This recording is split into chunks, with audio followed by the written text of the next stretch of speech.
home exactly what we're looking at here, but again, the response we've seen to the hashtag Share the Love event has been amazing. And with the arrival of Valentine's Day, we're here to share one more surprise. Here it is here. Boom. Play now, get some challenges done, and you can earn a free Season 8 Battle Pass? Free Battle Pass. Literally all you have to do is play the game. I don't know anybody else out there that's doing something like that. Fortnite still setting the standard, as we've seen multiple times in the past. Absolutely. Free Battle Pass sounds good to me. The amount of value in that already is incredible, but I think, Ben, our players are ready to hop on into game number 1. The countdown has begun. Ladies and gentlemen, this is the Secret Skirmish. Tweet out the stream. Use the hashtag Share the Love. Also, hashtag Secret Skirmish. Let's go. The bus has launched. Ladies and gentlemen, game number 1 of the duos competition. Well, we have basically a southern middle to kind of northwest bus path. Players already jumping out.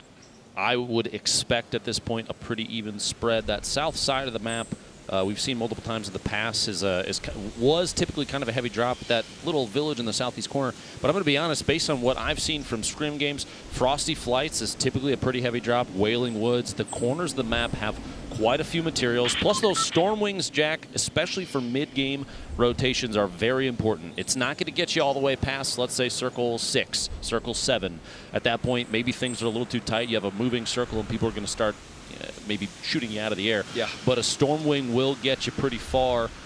But with scrimmage games and skirmish events like this, player count does not drop early. So you might be avoiding a lot of early game fights, but that doesn't mean you're out of the heat with a Stormwing. Looks like Closey landed just outside Lucky here, this very south side of the map. You see the top right of your screen.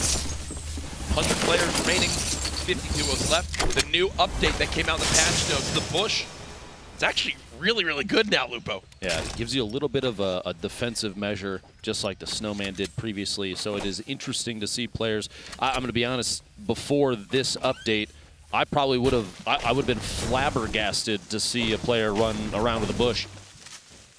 But now it might be a little more common as we swap on over to Paradise Palms. You see Ghoul and Lanai in a fight with Saint and Jacob as they're going to go ahead and back away. Health advantage to Lanai and Ghoul. That's a name I'm still trying to... He's French-Canadian. He's French-Canadian. Yeah, so... Actually, there's a deep apology for many of us. We butchered his name in the past, but here we are trying to... I'm going to still butcher it, just to be clear. We're trying to get I'm attempting, though. That's what counts. Gray tack shotgun, a gray suppressed SMG sitting in Ghoul's inventory, 50 shield. Lanai's got 25. Looks like a stack of minis was found. Saint and Jacob there in the middle. Jay Cuddy and Punisher way out on the east side. And actually, they're not the furthest east. You can't see it, but there is one more player further past that. It looks like a duo split on the far southeast corner. Saint and Jacob, no shield between the two of them, but quite an arsenal here. A purple suppressed sniper rifle, that purple grenade launcher, 4 boogie bombs, which have come in clutch in very close range 1v1s we saw during warm-ups. Early elimination, Devious taken out. Oh, Actually, Devious and his duo. He might have get both right there, yeah. And now, you hear that Stormwing coming on in. He's going to have to back on up for the moment. As both players jump on out, they want to get involved in this fight. Only 4 shotgun shots left. He's going to have to be quite accurate with these. Posey and Ziff just up top. And there goes the plane as it crashes down to the ground. So Isaac with 2 eliminations already, picking up that duo inside. Lazy. You have to remember, we are running the bonus on health and shield when an elimination happens. So a little more aggressive gameplay, not necessarily a bad idea, Jack. Yep. You still, in a skirmish event like this, even the first game when everything's kind of still up in the air, you don't want to play overly aggressive, but it does give players the opportunity when they feel they have a shield or HP advantage. The time to push could be right after a hit, and they know that they're going to top off potentially after finishing a player off. So it kind of changes the way that things play. We've seen in pop-ups, players playing a little more aggressively, going for eliminations when they wouldn't typically. I was wondering when they were going to finally take out that heavy sniper rifle and just bust through one of these walls, through one of these areas to take down this 2v1. It seems like they're a little bit hesitant to do so as of yet. Again, in these tournament environments, changes a little bit of how people play. There, they finally do get a tag on the player just on the other side. Shots coming on in, and there goes Zyzek as he goes down to the hands of Ziff. That was their plan all along. They knew he was by himself, and they finally cleaned him up. Slow, kind of methodical play, probably more important in a situation like that. Like you said, a 2v1 situation doesn't necessarily mean you can discount that solo. He was sitting on quite an arsenal inside, as they had seen. He just took out a duo before that, Monster Devious. So you never know what's in store. Do you push? Do you wait? Do you kind of bait them out? At this point, Lazy Lynx, too, they have quite a rotation to go. They're going to have to move about halfway past Loot Lake to make it all the way to the safe zone. And that north side, by the way, just south of Tomato Temple, there's a llama there. With only one team in Tomato, they might run into it just by default since it's out in the open with Ziff. Povsy going to farm up out here, the metal. You have to realize, too, lower material cap based on the pop-up cup stats. Yep. They're going to try and farm and hit that cap as early as possible. Now, there's a lot of action going on. As we mentioned, one of the duos that was randomized, just like all of these, was Aiden with Butter. Butter, our last-minute entrant. And here's a replay that happened. Aiden and Butter in a fight with Slobbings and to FPS. You see Aiden dropping on in, gets up close and personal. Gets knocked, though. So it's up to Butter to make the clutch play. And watch this, folks. This man wasn't prepared to play in this, comes here to just test the servers, and then now saves Aiden, one of the best players in the world.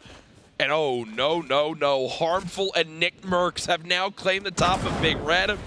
As Butter and Aiden are on the back foot, the inevitable Battle of Tilted has begun.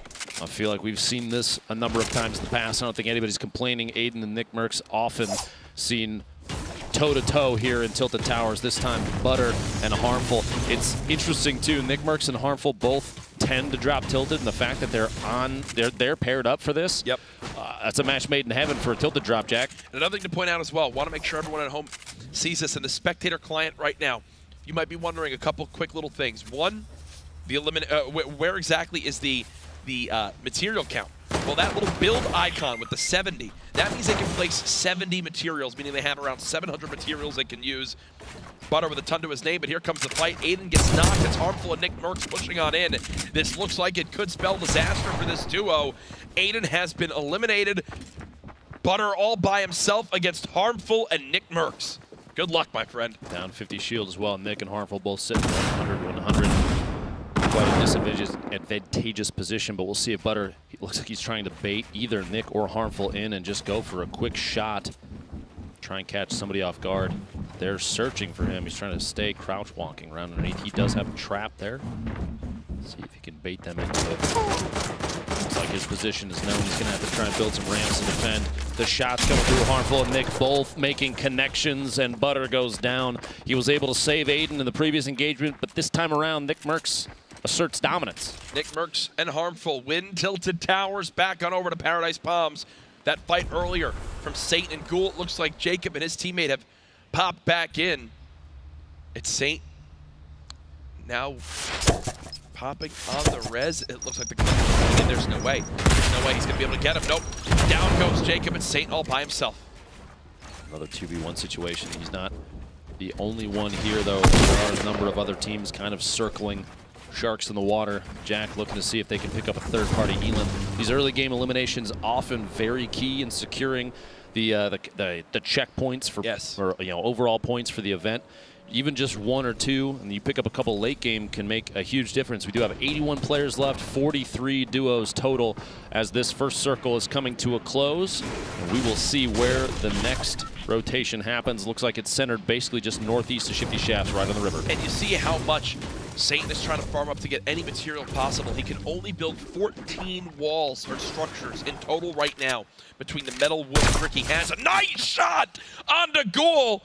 That puts him at 2 limbs, trying to push this duo towards a potential first point. Brilliantly done there. Remember, they need 4 limbs at least to get their first point on the board. Jay Cuddy and Punisher, they kind of avoided an initial drop. They landed on the east side. This was a team I mentioned earlier, just on the edge. Didn't want to get an early engagement, but now might be the time if they know that Saint is by himself, or at least can try and figure out where he might be rotating to or from. We'll see if he swaps out that green tack shotgun for a blue pump. And there's a look at the map at the bottom right of your screen. A little bit small, I know, but at least you can tell exactly where this zone is. So Nick Merckx and Harmful, for example, they're still sitting pretty inside Tilted Towers. You see, barely anyone on the north half of that zone, Ben, but on the other side of it, everyone's flooding from the south side of the map. It's going to get hectic quick as players move towards this second circle. Surprises me to see. You'll actually notice, Jack, there are little steering wheel icons are vehicles, and there were less vehicles than I kind of anticipated at this point to see rotating around the zone. Only a few players, a few duo teams in Stormwings right now. We have Nick Merckx and Harmful in your bottom right there. They do have a team challenging them here in Tilted Towers. It's Naga Ops, Vakaros. Nick at 114 structure he can build. When you look at this inventory, it's kind of got everything you want right now, Ben. You've got the shotgun for the close range engagements. The SMG is there for the ready for the kind of spray down fights you need to get into. The AR for the mid to long range, the sniper rifle, if you can hit those shots, can be devastating. And finally, the mini to heal on up. It looks like Nick Merckx and crew are trying to claim the big gray building, the highest point of the Tilted Towers map. I want to point out, too, you see there in the inventory, the exploded view of the trap list is actually quite impressive. That's a huge bonus to spectators, for you, everybody at home, and us even watching here. Keep in mind, too, Storm Surge on your screen right there. There is a damage threshold that these players have to be above in order to avoid taking storm damage in the middle of a game. Yes. The idea there is to kind of, we'll say, trim the fat, keep the players that are not necessarily engaging as much as others, yep. maybe give them motivation. Exactly. So again, that only triggers if they're above the certain player threshold in the lobby. So since there's still 76 players left, they're above that number, which will then trigger the Storm Surge. You see on the middle right side of the screen, it tells them exactly how much damage they are above the threshold, meaning right now, Naga Ops and them are safe. They won't take the storm damage. We're going to continue to flop through these different players as we take one final look at Tilted Towers, but now over to 72 Hours and his duo teammate. Not a fun spot to be in at all, it appears. So he's getting eliminated. Dark picking up the first elim from Self and 72 Hours, and they do have Cease's teammate kind of stuck in a 1-by-1 in there. Learson hiding underneath. At this point, even though 72 Hours, Tom is low, Learson doesn't necessarily know that, so avoiding a push at this point is probably the most important thing. Maybe even hoping for a third party, but it's not enough. Couldn't wait it out. 72 Hours and Dark secure ownership of that wall, get the edit, and Learson goes down to a pump shotgun. And yeah, he just ripped him up with that. Remember, because of the 50 HP on the elimination, he goes from 29 health to 79. He's going to pop 2 minis as well. And now, 72 Hours has a rift to go in his inventory. You see right there, smiles from Dark. The fist bump comes in. I'm sure these guys don't play together a ton, but it's one of those unique experiences they get at a major competitive event, being randomized in these duos. It's awesome to see. I think it speaks volumes to the fact that these players, a lot of these Fortnite competitive players, they all know each other. They're scrimming, every single day, every week, yep. Hours on end, honestly, and they mess around with each other on Twitter. They make jokes and stuff. So there's a lot of there is a lot of camaraderie here, and I love seeing that between players that are even they're in a competitive environment against each other. Yep. And like you said, Tom and Dark probably have not played together before this. I'm not sure. I apologize if that's incorrect, but the fact they got matched up and immediately can connect and start making plays together is huge. Absolutely. It's great to see as Seth and Ronaldo right now. They did find an elimination and have retrieved the materials that have dropped off that body. Remember, when you get that elim, 50 of each material is rewarded in the player's loot as you go to run by and pick it on up. Right now, still no individual players above 2 eliminations, but some of these duos could be pushing towards that 4 elim threshold to earn themselves a point. Interesting to see the first team that does establish that. You see in your map there, the rotation for that storm. We're starting up here in the next 3 seconds as players on Tilted. The north side of the map, the northeast side of the map, you have a few out in the middle. Everybody's going to have to start moving south, southwest. Things are going to start to get tight, Jack. Even on the north side of what is the next safe zone, you already have a number of teams stacked up in their little, their structures right next to each other, and you have players that have to rotate into the same location. Yep. Gatekeeping is going to be absolutely massive on the north side of the river. Ronaldo and Saf going to have to start pushing past Tom and Dark. 72 Hours just kind of waiting an opportunity to get into a build fight here, and you can see Tom establishing a top-down view on his opponents. They are not worried about an engagement. You see here this rotation against the bottom floor, low ground warrioring their way in. They don't want to get in a fight. They don't want to have to push anybody at this point. They are more worried about the safe zone, storm damage, and putting themselves in a much better position. Actually moving ahead of 72 Hours and Dark, potentially the best play possible because they put themselves in a gatekeeping position. They're not even in the safe zone yet, but they get the opportunity to take shots because they took the chance to move straight past, just build those structures right above them, you know, tunnel their way in and get inside. This is such an awkward area to have to push on through. You see the clingers already coming into play from Schmecht and his duo. Sap and Ronaldo made it into the zone. That's Ifa inside the double setup of the 1x1s there. A little panic build as he's now down to 48 builds, still with materials left. But again, he was just at 85 before they made that push. So slowly but surely, running lower and lower on materials. So much action has already gone down. About a third of our lobby has been eliminated. I'm sure we missed a couple quick things, but thankfully we've got Sundown to keep us up to date. Thank you so much, Jack. We're going to jump right on into some of the action that we missed before. Here's some really good pressure coming out of Nakahops and his partner, making sure he uses that sniper to close off the wall. And the gray tac shotgun, it gets a lot of flak, but in the early game, that high rate of fire allows him to put down a ton of pressure on unshielded opponents, and it rips through them. Able to convert on this 1v2 situation, and despite his teammate going down, picking up 2 nice elims. Now, switching over, we're going to see a nice 1v2 situation here in the Storm. Deuces and Tickers, they have a storming down there, and Rusky is trapped on the low ground. Edison's way down, they put the pressure, clean up the elim, not taking too much storm damage because they're able to jump in the storm wing, run away. Great shot here. Commander Nate Hill on the low ground to pick up Blue Tea, and he regains the high ground, leaving himself in a position to drop shots on Zayt. Really good rotation, and then coming out, the last one, we're going to talk about securing elims. We saw the snipe to get this, but you want to lock that up and make sure you get that bonus 50 shield on hit, cleaning up Lenon down there on the low ground. Great play from them. Can't wait to see what happens in the end game. Sundown, one of the most knowledgeable members of the Fortnite community about all things competitive. Great to have him on the team this week. As we mentioned, a couple different eliminations happening over the course of the match here. 64 players left, 36 duos total.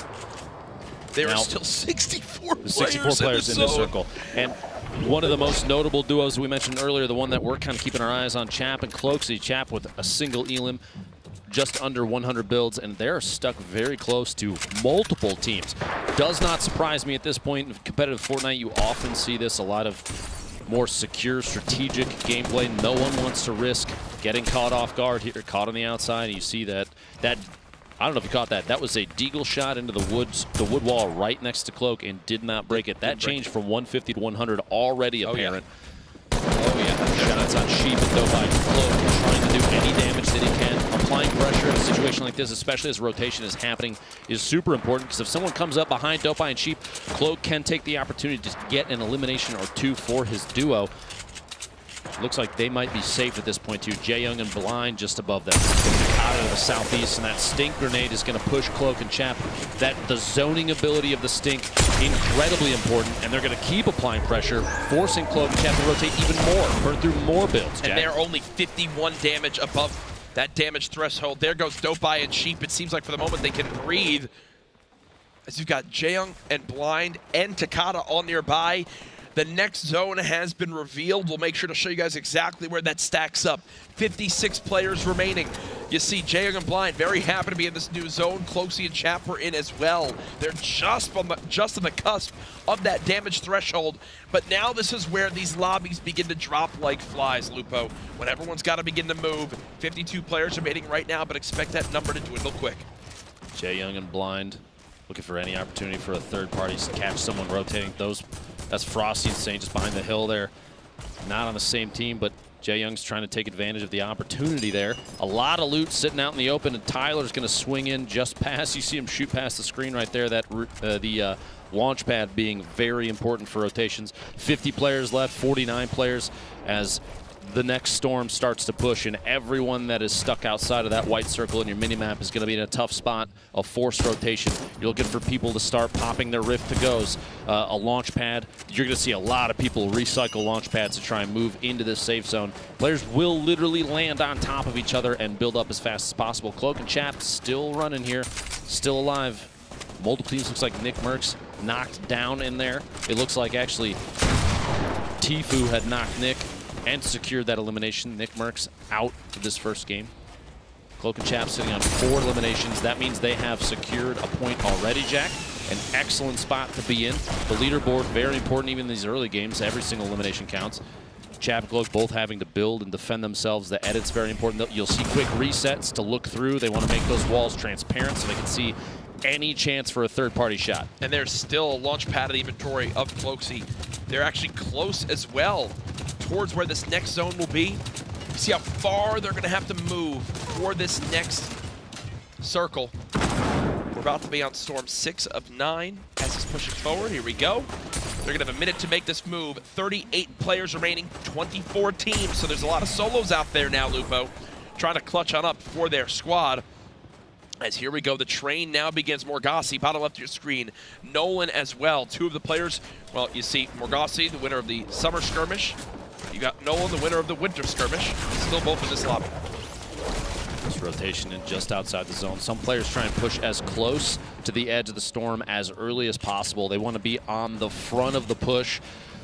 The effort to try and get into the safe zone ahead of everyone else is extremely apparent. Morgassi building out of his mind to try and get up over this hill. Only 16 builds left, 15 builds, 14, 13, players 12, 10, right 9, 8, 7, 6. He's got nothing left. He's got no builds left, and just like that, Clarity comes through and hits him right in the face on that elimination. Like Morgassi built the wall and edited his own window. Cloak gets caught from behind. Other players are still rotating in, and Chap is going to be left all by himself. He's not going to be able to go out. Actually, look, the storm is rotating back. Chap might still be able to get to him if he a lot of hustle to get there. And it's not. There's not enough. Yeah, there's no way you go for that in that situation. But because of the zone, I think he's going to, he can stop and pop this medkit because it went directly back where he was. They've also got their tunnels that they've already used. 23 players remaining. Chap with 3 limbs to his name. Sam with 3 as well.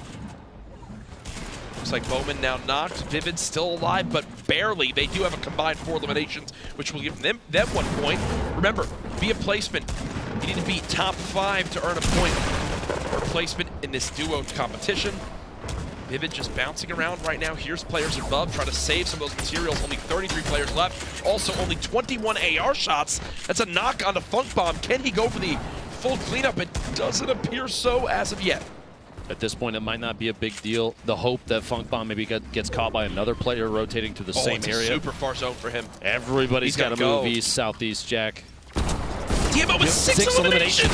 Are you kidding me? I think they just got to 8 with Tfue still alive. Oh, no, they didn't. Okay, I thought Tfue wound up getting that a limb. Either way, 7 eliminations so far. That's going to wind up putting them at 2 points in this game. Now it's 8 eliminations, Jack. And now any more limbs they get is big bonus to start off game 1. 9 comes in. It's already a big bonus. 2 teams remaining. Can this be a ridiculous first game for Dmo and Tfue? They could go for max points, plus the big bonus. Tfue popping some shields. They've got to continue to move. They're playing the low ground. Sam and crew trying to drop on down.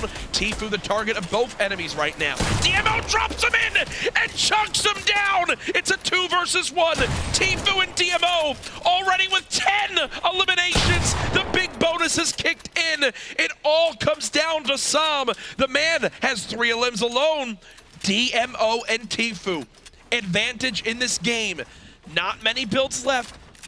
You see Dmo still with 40 structures he can build. Tfue down to just 2. Here's a split of the duo. Sam up top with the heavy sniper rifle, trying to look for the opening. Again, still playing this low ground. They've got some traps to use as well if they'd like to.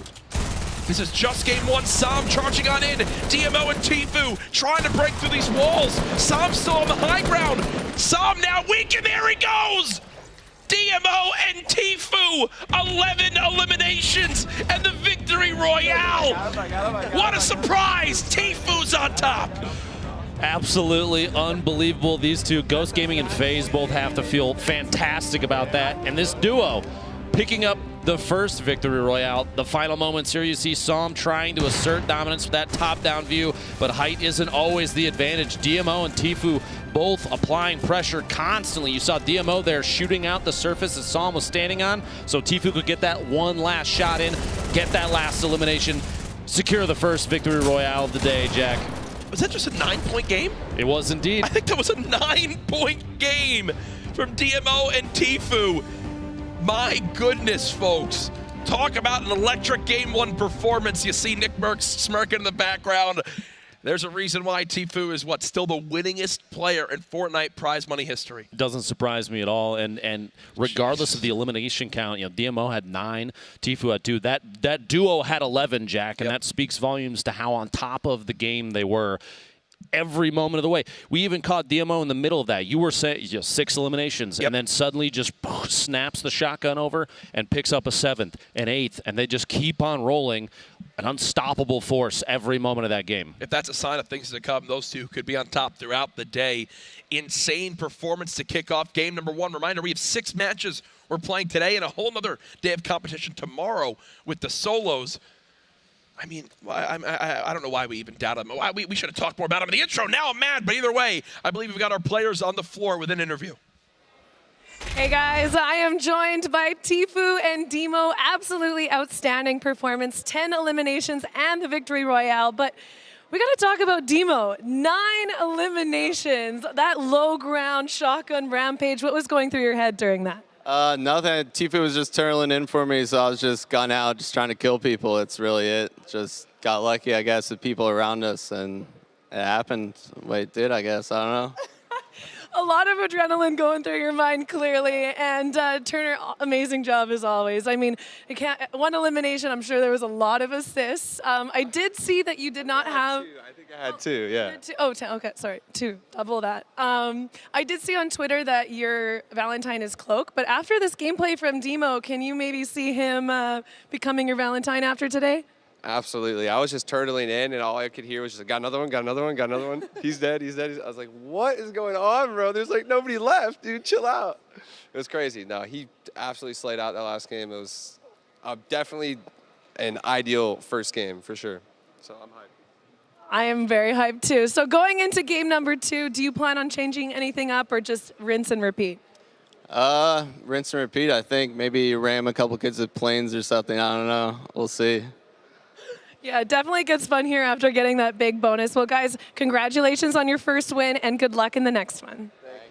You know, it's got to be quite the surreal feeling to hear from Tfue that he couldn't believe how insane you were doing when many regard him as arguably the best player in the world. I hate to say it, but maybe a TwitchCon flashback for Tfue. No, I'm not saying. I'm just saying. I believe we have some stats actually for them for that game that I'd love to take a look at here.